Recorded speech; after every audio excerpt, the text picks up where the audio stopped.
ஒரு பெரியவர்கிட்ட பேசிக்கிட்டு இருந்தேன். அவர் என்கிட்ட ஒரு கேள்வி கேட்டார். திருடர்கள் எத்தனை வகை தெரியுமா உனக்கு அப்படின்னார். இதுதான் அவர் கேட்ட கேள்வி. எதுக்காக என்ன பார்த்து அந்த கேள்வி கேட்டார் தெரியல. இருந்தாலும் நான் அவருக்கு பதில் சொன்னேன். திருடர்களில் எத்தனையோ வகை உண்டுங்க. கார் திருடன், சைக்கிள் திருடன், முகமூடி திருடன், இப்படி சொல்லிகிட்டே போகலாம்.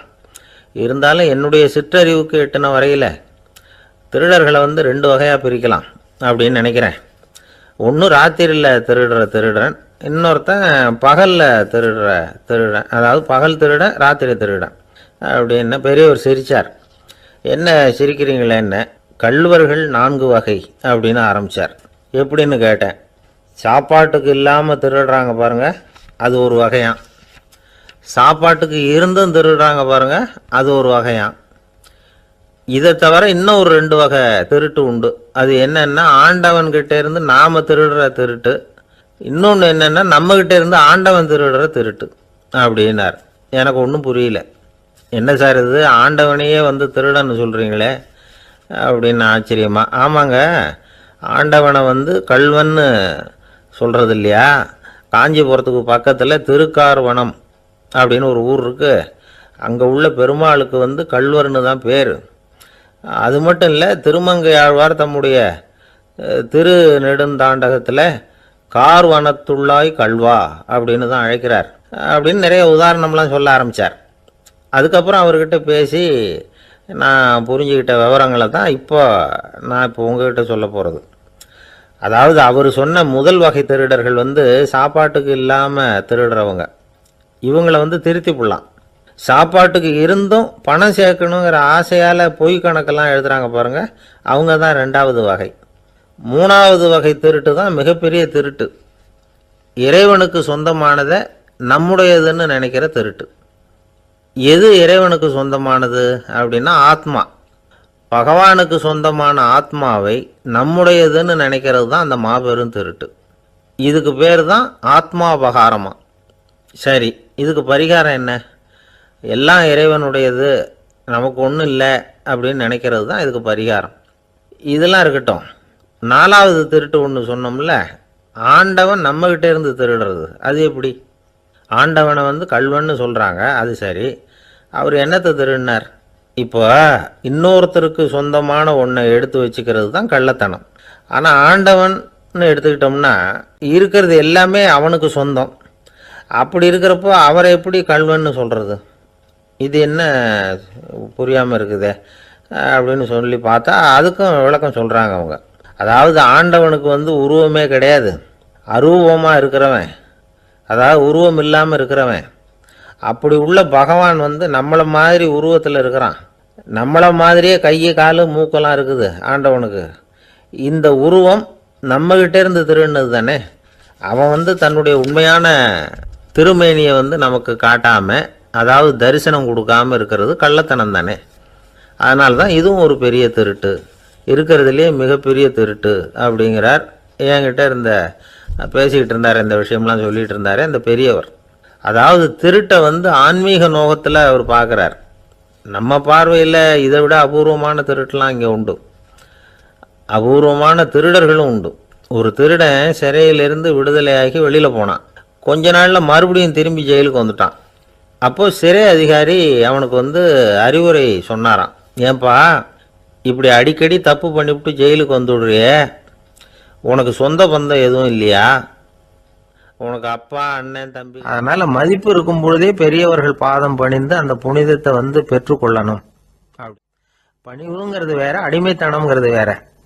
பெரியவர்களை பணிவது நமக்கு பெருமை தரக்கூடிய விஷயம். இதை மனசில் வச்சுக்கிட்டு எப்போ காலில் விழணும், எப்போ காலில் விழக்கூடாது அப்படிங்கிறத முடிவு பண்ணிக்கணும்.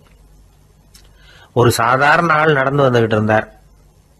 எதிரில் ஒரு பெரிய மனுஷன் ஓடி போய் அவர் காலில் விழுந்து தன்னுடைய தலையை அவர் பாதத்தில் கொண்டு போய் வச்சார். கொஞ்ச நேரம் கழித்து எழுந்திரிச்சு வந்துட்டார். வந்த பிறகு இவரை கேட்டேன், ஏன் திடீர்னு ஓடி போய் அந்த ஆளு காலில் விழுந்தீங்க அப்படின்னு. அவர் போட்டிருக்கிறது என்னோட காணாமல் போன செருப்பான்னு கண்டுபிடிக்கிறதுக்காக அப்படி விழுந்தேன் அப்படின்னார். ஒரு சீன தேசத்து அரசர் இருந்தார். அவருக்கு வயசாயிட்டுது. அவருக்கு அடுத்தபடியாக அவருடைய புள்ள பட்டத்துக்கு வரணும். ஆட்சி பொறுப்பை ஏற்றுக்கணும். ஒரு நல்ல தலைவனுக்கு இருக்க வேண்டிய பண்புகள்லாம் தன்னுடைய மகனுக்கு இருக்கணும்னு விரும்பினார் அந்த அரசர். அதனால் இளவரசனை பக்கத்தில் இருந்த ஒரு குரு கிட்ட அனுப்புனார். இளவரசன் அவர்கிட்ட போய் சேர்ந்தான். அந்த குரு என்ன பண்ணார் தெரியுமா?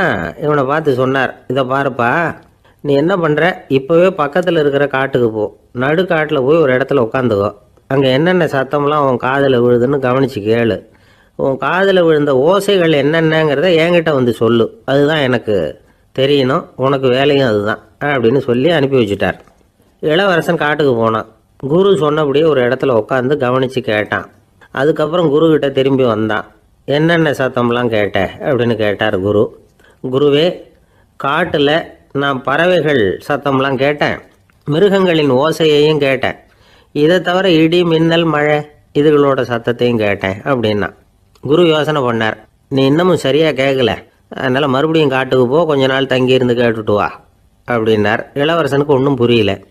இருந்தாலும் குருவின் கட்டளையாச்சே, மறுக்க முடியுமா? உடனே அவன் மறுபடியும் காட்டுக்கு போனான். ஒரு இடத்துல உட்காந்தான். கொஞ்ச நேரம் உன்னிப்பாக கவனித்து கேட்டான். சில நாள் கழித்து குருக்கிட்ட திரும்பி வந்தான். குருவே, இந்த தடவை சில துல்லியமான சத்தங்களை எல்லாம் கேட்டான். தேனி பறக்கிற சத்தம், நீரோடையின் மெல்லிய ஓசை, இதெல்லாம் கேட்டேன்னா. குரு சிரித்தார். நீ மறுபடியும் காட்டுக்கு போ, இன்னும் சில நாள் அங்கே இரு, முழுமையாக கவனமாக கேட்டுக்கிட்டு வா அப்படின்னு சொல்லி அனுப்பி வச்சுட்டார். இளவரசனுக்கு குழப்பம் அதிகமாயிட்டுது. ஒன்றுமே புரியல. மறுபடியும் காட்டுக்கு போனான். மௌனமாக ஒரு இடத்துல உட்காந்துட்டான். அப்படியே தியானத்தில் ஆழ்ந்துட்டான்.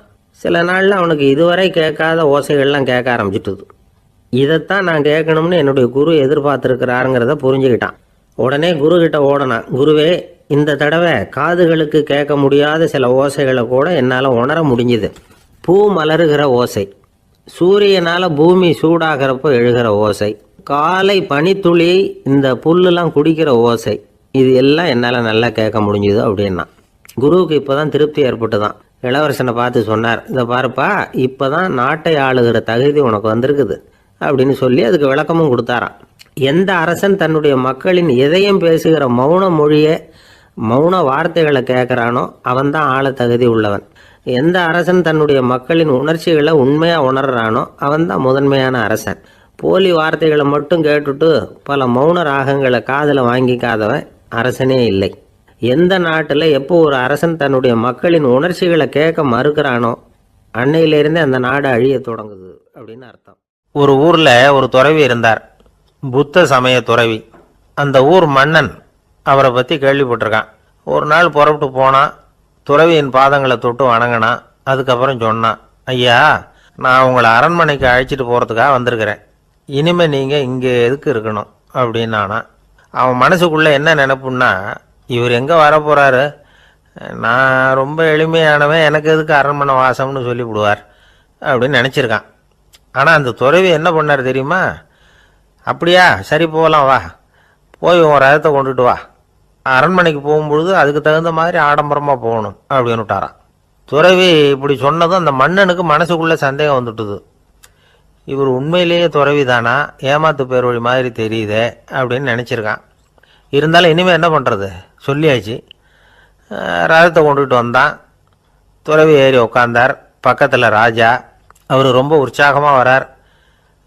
இவன் ரொம்ப சோர்ந்து போய் வரான். துறவி மரத்தடியிலேயே வாழ்ந்து பழக்கப்பட்டவர், அரண்மனையில் எளிமையாக ஒரு இடத்துல உட்காந்துக்குவார் அப்படின்னு நினச்சான். ஆனால் அப்படி இல்லை. அரண்மனைக்கு வந்த உடனே அந்த துறவி அதை கொண்டுட்டு வா, இதை கொண்டுட்டு வான்னு சொல்லி உத்தரவு போட ஆரம்பிச்சிட்டார். அரண்மனையில் இருந்தால் அரசனை மாதிரி இருக்கணும் அப்படிங்கிறார்.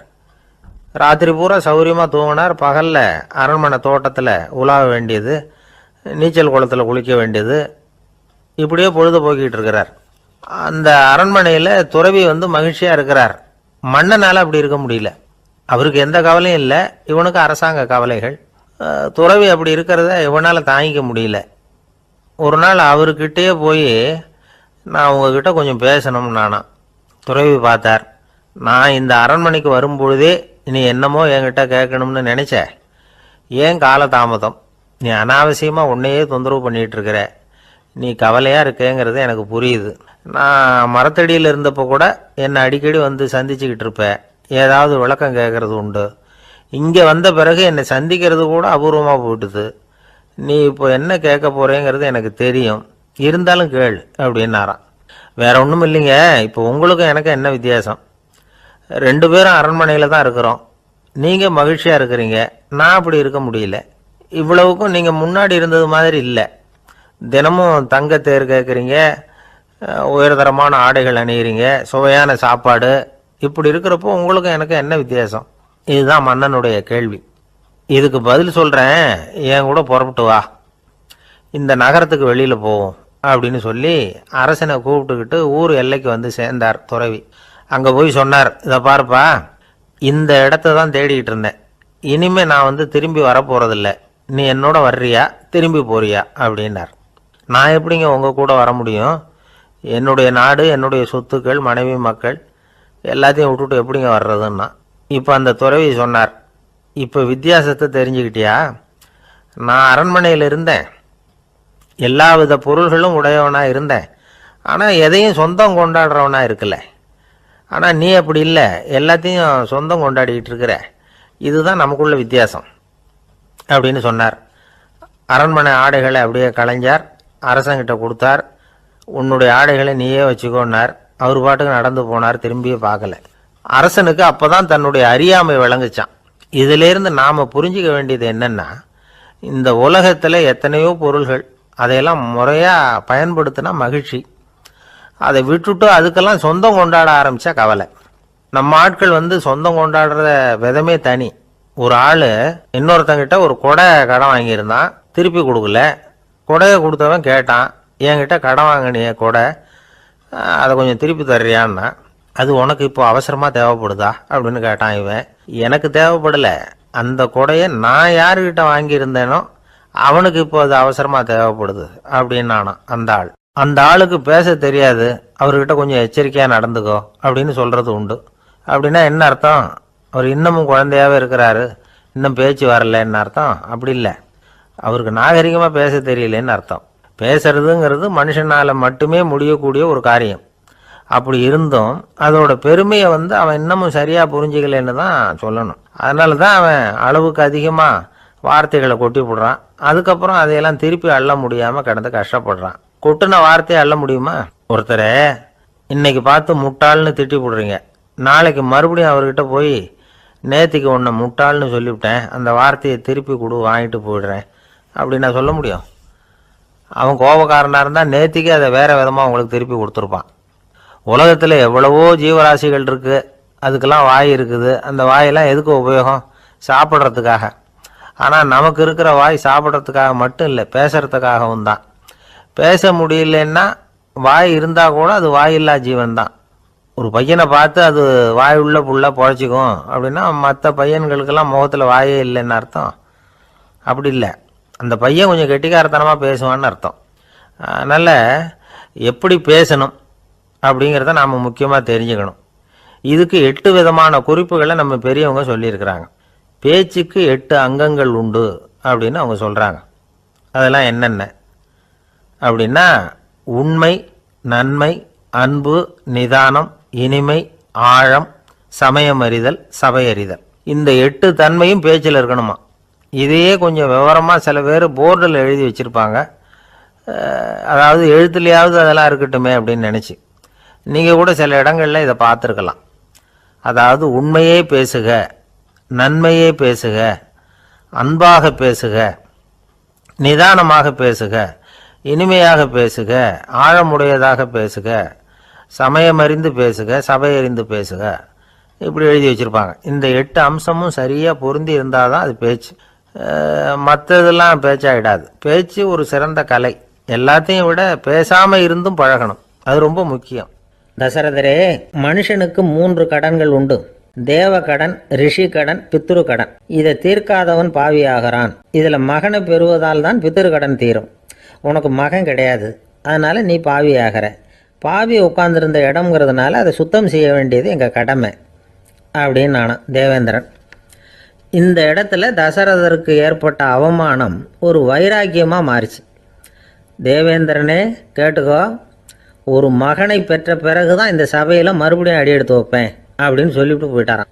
போய் புத்திர காமேஷ் யாகம் பண்ணார், புத்திரர்கள் பிறந்தார்கள்.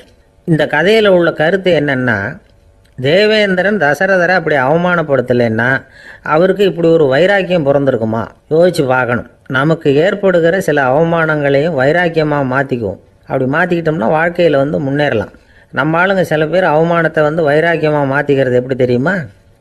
நம்மக்கிட்ட ஒரு பையன் சொன்னான், எங்கள் அப்பா என்னை எல்லாருக்கும் முன்னாடி வச்சு திட்டிவிட்டார், பொறுப்பு இல்லாமல் ஊர் சுற்றுறேன்னு சொல்லி அவமானப்படுத்தி விட்டார்.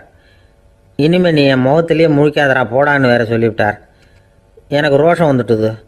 அந்த அவமானத்தை வைராக்கியமாக மாற்றிக்கிட்டேன். அன்னையிலேருந்து அவர் முகத்திலேயே முழிக்கிறதில்ல அப்படின்னா.